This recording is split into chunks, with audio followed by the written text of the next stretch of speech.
और आइए अब देखेंगे यूक्रेन टॉप 20। यूक्रेन पर हमले का आज 33वां दिन। खबरों के मुताबिक कीव से पीछे हट रही है रूसी सेना। तो वहीं आज तुर्की में चौथे दौर की शांति वार्ता शुरू, जिसमें कुछ सकारात्मक नतीजे निकल सकते हैं।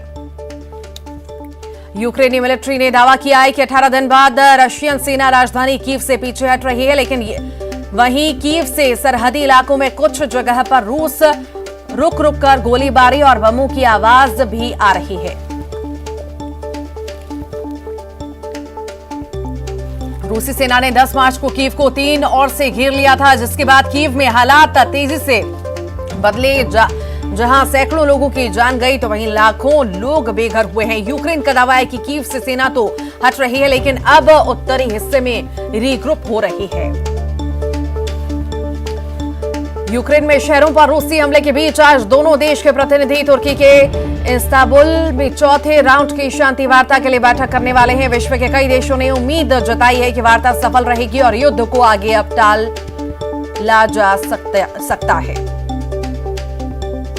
रूस यूक्रेन के बीच अब तक 28 फरवरी, 1 मार्च और 7 मार्च को शांति वार्ता हो चुकी है। कई दौर की लगातार बातचीत के बाद भी अभी तक कोई बीच का रास्ता नहीं निकला है, जिससे कि ये लोग दोनों देश सुलह के करीब हैं। वहीं आज होने वाली दोनों देशों की मीटिंग से पहले तुर्की के राष्ट्रपति तय्यिप एर्दोगन ने कहा है कि 6 पॉइंट में से 4 पर दोनों देशों के बीच सहमति बन गई है। उम्मीद है कि जल्द शांति की कोशिश रंग लाएगी। इधर यूक्रेनी राष्ट्रपति व्लादिमीर जेलेंस्की ने रूस के पत्रकार को दिए एक एक्सक्लूसिव इंटरव्यू में कहा है कि हम रूसी राष्ट्रपति व्लादिमीर पुतिन की शर्तों के तहत समझौता नहीं करेंगे, लेकिन हम बातचीत जारी रखेंगे। फ्रांस के राष्ट्रपति इमैनुएल मैक्रा ने अमेरिकी राष्ट्रपति जो बाइडेन के कसाई वाले बयान पर टिप्पणी करने से इनकार कर दिया। उन्होंने कहा कि हमारा ध्यान युद्ध रोकने पर है। बाइडेन ने रूसी राष्ट्रपति को कसाई कहा था। यूक्रेन ने जंग के बीच अपने पड़ोसी देश बेलारूस पर शिकंजा कस दिया है। लवीव शहर में बेलारूस के वाणिज्य दूतावास बंद करने का निर्णय जेलेंस्की ने लिया है, जिससे दोनों देशों के बीच खटास और बढ़ने की उम्मीद है।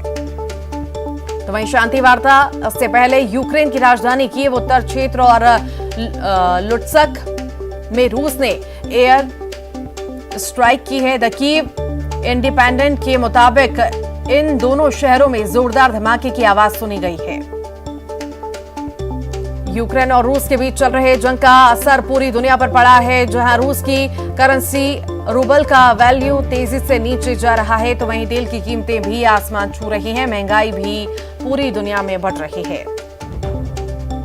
यूक्रेन ने दावा किया है कि रूसी सेना के हमले में उसके 139 बच्चों की अब तक मौत हुई है। हालांकि यूएन ने अभी 99 बच्चों की मौत की पुष्टि की है। यूएन ने कहा है कि जंग की वजह से यूक्रेन के 1119 आम नागरिकों की मौत हो चुकी है। 1700 से ज्यादा नागरिक घायल हुए हैं, जबकि कई लाख लोग बेघर होकर दूसरे देशों में शरण लेने को मजबूर हैं। WHO के मुताबिक रूस ने यूक्रेन के 135 से ज्यादा हॉस्पिटल और मेडिकल फैसिलिटी को ध्वस्त कर दिया है, जिससे वहां की स्वास्थ्य व्यवस्थाएं बुरी तरह से प्रभावित हैं। आम लोगों और सैनिकों को इलाज नहीं मिल पा रहा। यूक्रेनी आर्म्ड फोर्सेस के मुताबिक यूक्रेन सेना ने 27 मार्च तक 100 से ज्यादा रूसी टैंकों, तोप, हजारों बख्तरबंद गाड़ियों को तबाह कर दिया है, जबकि कई रूसी सैनिकों ने यूक्रेनी सेना के सामने आत्मसमर्पण भी किया है। जंग की वजह से यूक्रेन के करीब 40 लाख से ज्यादा लोग अलग अलग पड़ोसी देशों में शरणार्थी बने हुए हैं। यूएन के मुताबिक 18 लाख लोग देश से बाहर और 25 लाख लोग देश में विस्थापित हुए हैं। रूस ने बताया कि यूक्रेन जंग में अब तक 1351 रूसी सैनिकों ने जान गंवाई है, जिसमें 6 जनरल रैंक के अधिकारी शामिल हैं। हालांकि यूक्रेन के मुताबिक उसने 6600 रूसी आर्मी को मार गिराया है।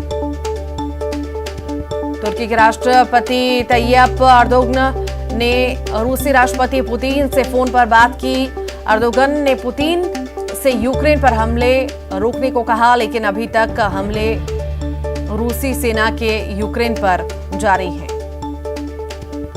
तुर्की ने कहा है कि युद्ध रोककर शांति ही एकमात्र स्थायी हल है। अर्दोगन ने रूस और यूक्रेन की शांति बैठक का भी स्वागत किया और कहा कि उम्मीद है कि दोनों देश समझौते की राह पर चलेंगे। यूक्रेन डिफेंस इंटेलिजेंस विभाग के प्रमुख किरिलो बुडानेव ने दावा किया है कि पुतिन यूक्रेन को 2 भागों में बांटना चाहता है। उन्होंने कहा कि नॉर्थ और साउथ कोरिया के तर्ज पर पुतिन ईस्टर्न और वेस्टर्न यूक्रेन बनाना चाहता है। और इसी